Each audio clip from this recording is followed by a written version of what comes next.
Teltonika je litvanska tvrtka osnovana 1998.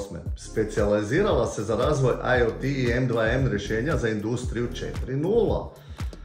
Znači, naći ćete njihove proizvode za pametne gradove, za zelenu energiju, ali ne samo to.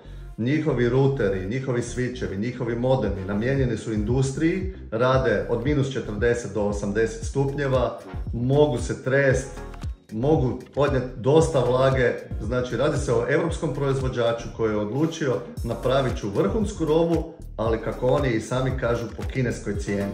Znači, dobit ćete pravu stvar za prave novce i usput još EU proizvod.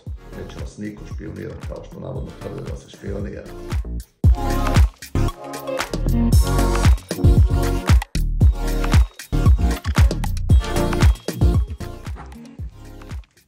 Primotronic je zlatni partner od Teltonike. Sad ćete reći, to je lagano, svako to može dobiti, ali ovo se ne dobije tek tako. Teltonika to daje samo distributerima koji ne samo da imaju količine u prodaji, nego nude svojim klijentima robu na lageru, podršku, servis, sve to morate imati da bi dobili ovo tu.